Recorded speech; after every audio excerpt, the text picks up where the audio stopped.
पुढची बातमी छत्तीसगडमधनं। छत्तीसगडच्या बिजापूरमध्ये माओवाद्यांनी दोघांना फासावर लटकवल्याचा धक्कादायक प्रकार समोर आलाय। महत्त्वाची बाब अशी की फाशी देण्याआधी माओवाद्यांनी जन अदालत घेतली आणि यातच या दोघांना फाशीची शिक्षा सुनावली गेली। या दोघांवरती पोलिसांचे खबरी असल्याचा संशय माओवाद्यांना होता आणि त्यामुळेच अपहरण केलेल्या दोघांना शिक्षा म्हणून थेट फाशी दिली गेली। 2 दिवसांपूर्वी तिघांचं अपहरण करण्यात आलं होतं आणि त्यामध्ये एका विद्यार्थ्याचाही समावेश होता। त्या विद्यार्थ्याला माओवाद्यांनी सोडून दिलं, पण उर्वरित दोघांना थेट फाशी देण्याचा निर्णय झाला। महेश तिवारी आपल्याला अधिक माहिती देतील।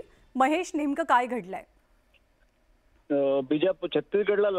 छत्तीसगडचा बिजापूर जिल्हा गडचिरोलीला लागून आहे। त्या ठिकाणी 2 दिवसापूर्वी 2 नागरिकांसह एका विद्यार्थ्याचं माओवाद्यांनी अपहरण केलं होतं आणि त्या ठिकाणी माओवाद्यांनी जंगलात गावकऱ्यांची एक जनअदालत भरवली। त्यामध्ये 400 ते 500 नागरिक उपस्थित होते। त्यांच्या समक्ष या दोन्ही नागरिकांवर पोलिसांचे खबरे आहेत। अनेक वर्षापासून पोलिसांना मदत करतात असा आरोप लावून त्यांना सगळ्यांच्या समक्ष झाडाला लटकवून फाशी देऊन त्यांची हत्या केली आणि त्यानंतर विद्यार्थ्याला धमकी देत माओवाद्यांनी सोडून दिलेला आहे।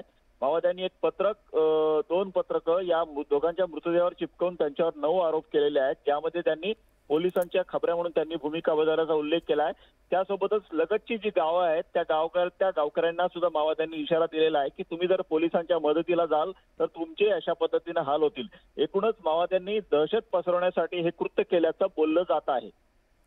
धन्यवाद महेश या माहितीबद्दल।